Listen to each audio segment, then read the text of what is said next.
Magandang buhay sa inyo mga kaibigan, no? So ngayon po ay papunta tayo sa aming expansion ng aming seedlings, no? At nakaharang tong nagpapaikot ng bus.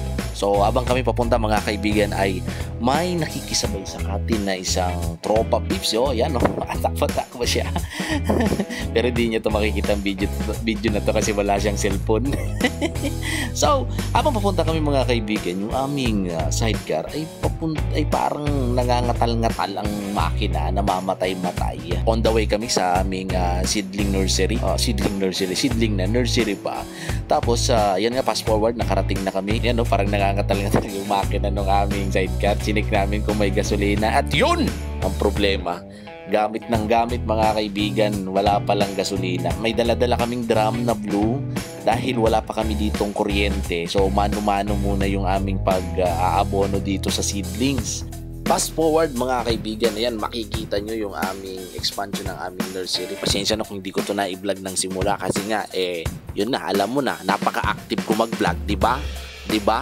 Alam nyo, yan o, makikita nyo. Check mo yung channel ko, makikita nyo kung kailan ako huling nag-upload. 120 days since na mag-upload, ayan o. So, ayan, i-update ko kayo sa mga pangyayari ng aking buhay sa, of course, nasa ano pa rin tayo, nasa farming life pa rin tayo.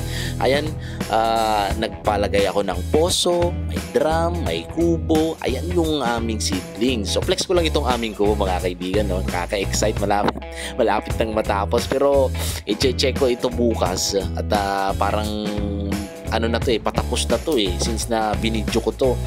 Ano pa, yan pa yung status niya. Hindi ko alam ngayon na ini-edit ko to, parang ano na yan, nalagyan na yan ng plywood, no? Plywood pero walang pakpak. So tinry namin yung poso, matubig naman, very good para sa ating seedlings natin. At kailangan yan, essential yan mga kaibigan. And then magpapagawa pa kami dyan ng CR, no? So pero ang pinaka-the best talaga is for efficiency talaga, dapat merong merong mga electric pump. So magpapakabit kami dyan ng kuryente, makikitap na lang kami. So ito yung nahihirapan kami kung paano yan matatanggal na lock na yan.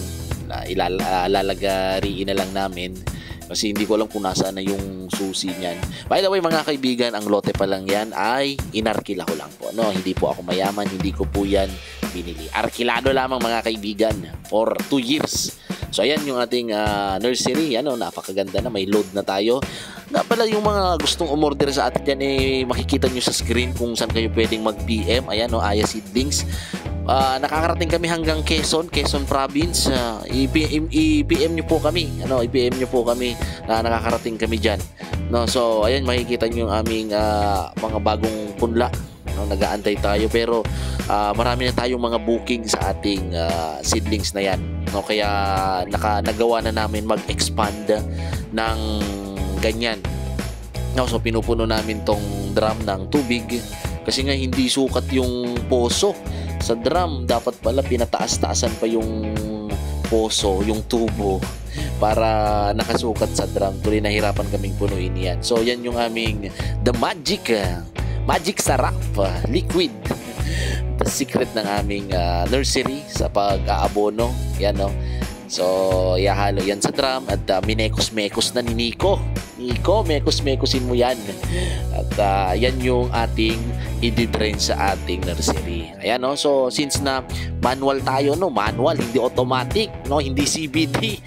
At manual lang yung ating pag-aabono. Yan sa regadira, no? Regadira lang muna yung ating pag-drenching yan mga kaibigan. Hindi po kami nagpa-flooding, no? Ganyan lang yung kung paano kami mag-abono sa sa mga maliliit pang punla kasi napaka po niyan, maselan. Pag nasobrahan ng abono, patay. Pag kulang sa abono, payato. Saan tayo pupunta? Kaya dapat alam yung tama. So ganun lang kami mga kaibigan na So yan yung naging buhay ko after ng seedlings, after ng dragon fruit, after ng mga talong. So salamat sa panonood. Thank you!